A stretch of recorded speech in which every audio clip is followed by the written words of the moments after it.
Feelings on the intel briefing that he had. It's very clear from that interview with Fox that he's still angry over that unsubstantiated report from that briefing leaking to the press. He also had some choice words for Democratic lawmakers who are skipping his inauguration, basically saying if you're going to give up your seat, that's fine, give up your ticket so we can give it to somebody else. And once again, we heard some familiar points on that border wall. CIA John Brennan, he responded to your Twitter. You said you questioned whether or not he might be the leaker. He's saying, no, he's not the leaker. What's your response? Well, I accept his, look, I accept it, but it came out of someplace, and it's fake news. It's all fake news. You know, I can say something about George Washington. I can say something about Abraham Lincoln. I can say something about you. I can just fake news. And they shouldn't have been a part of it. They should not have been a part of it because it's made up, never existed, never happened. And the reason I say that so strongly, because nothing's ever going to show up. There's never going to be a tape that shows up. There's never going to be anything that shows up. Now, I would be very embarrassed if a tape actually showed up saying something like that.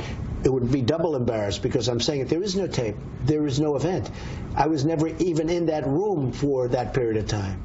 They made stuff up, and it started with the Republican Party when they tried to beat me in the nomination, and then it went on. The Democrats took over that work, supposedly, and by the intelligence giving it credence, a little bit of credence, by just even talking about it, it was very inappropriate. So I don't know who the leaker was. I have no idea, but fake news. There are some congressmen and women who have decided not to show up and not be there. What was your reaction when Congressman Lewis started this?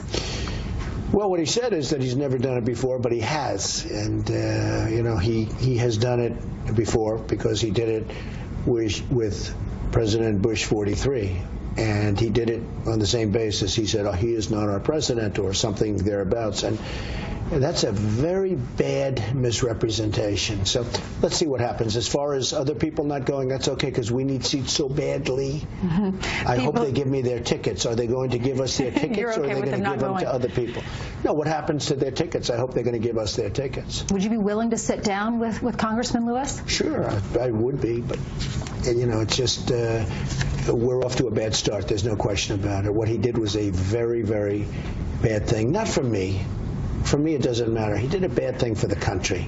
Very, very divisive. We have a divided country. And it's not divided because of me. It's been divided. But we have a very divided country. And what he did was very, very divisive. When I said we're going to get reimbursed for the wall, they said, oh, Trump's not keeping his promise. I say, wait a minute. We're going to build a wall. Mexico's going to reimburse us. And headlines, Trump's not keeping.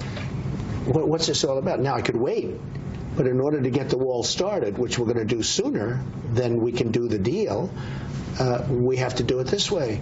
So we're going to have a wall. Mexico, in some form, Mexico is going to reimburse us for that wall, and everybody's going to be happy. And we're going to stop the drugs from coming in, and we're going to stop people from coming in who are doing, in some cases, some tremendous harm. But I have to say this, we're going to have a tremendous, beautiful, big door in that wall.